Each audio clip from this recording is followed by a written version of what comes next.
Hey, space friends, this week I'm talking about gravitational waves. They don't actually look like that, but everyone is talking about gravitational waves. Why?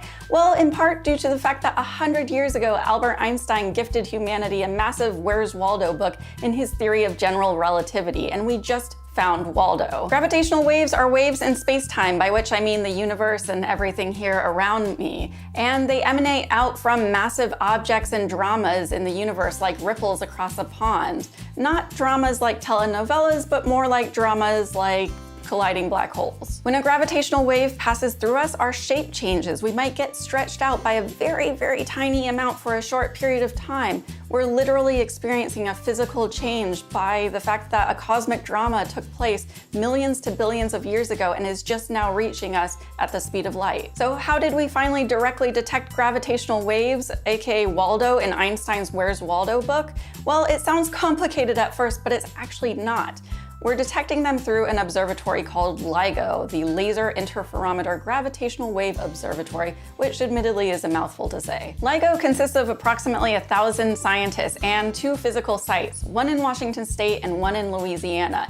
At each site, there are 2 4-kilometer tunnels connected at one end by a right angle. A laser beam is then sent down both of those tunnels. These 2 sites kind of act like best friends. When one feels something, it checks with the other to see if it felt it too. It's this checking that allows LIGO to filter out noise, so to know if an earthquake happened, weather patterns, or other things in the universe. By checking with each other, they can filter out all the noise in the universe and better detect gravitational waves. But here's what I personally think is so cool about LIGO. The laser is not actually doing any sort of mysterious science. It's really just only being used as a tape measure to be able to tell us if the tunnels get a bit longer or not. And if it detects that the tunnels got a little bit longer, we may have actually directly detected a gravitational wave. Because light is a wave, we can accurately see at what point in the wave the laser is hitting the end of the tunnel, and we can tell if that point in the wave changes or not. In fact, by having 2 laser beams and 2 waves, we can see how these different waves are interacting with each other,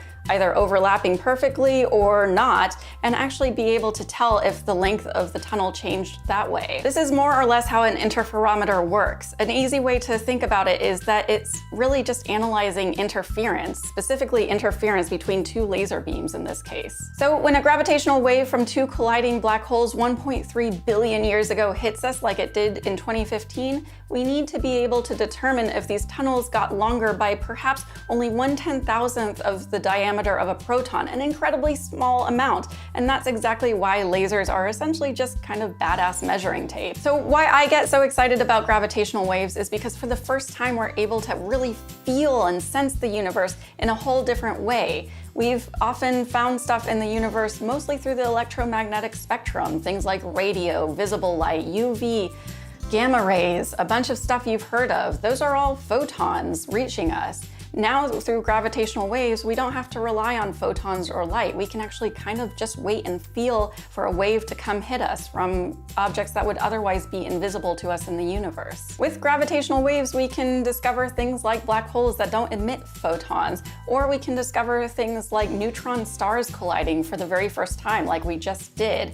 And that's exciting because gravitational waves can then pair up with regular telescopes that look for photons, and we can study how these cosmic dramas play out. In the recent instance of neutron stars colliding, we were able to get a bunch of telescopes to point at the neutron star collision and discover that neutron stars actually create around half of the elements heavier than iron in our universe, not supernovas. So things like gold or uranium, those are actually created by neutron star collisions and not supernovas like we previously thought. This, combined with the fact that gravitational waves gives us even further validation of things in the universe, like how fast it's expanding, how much it's expanding, can better lead us to finding things in our universe like what is dark energy, what is dark matter, and how did the Big Bang really play out? This is why gravitational waves are so incredibly cool. Not only can we detect awesome things like black holes, but we can learn more about the makeup of our universe as a whole. That's it for me this week, space friends. Remember to subscribe on YouTube and join my Patreon to help support videos like this one and get sneak peeks of my work, signed copies of my book, and other awesome stuff, in addition to becoming one of my official space friends.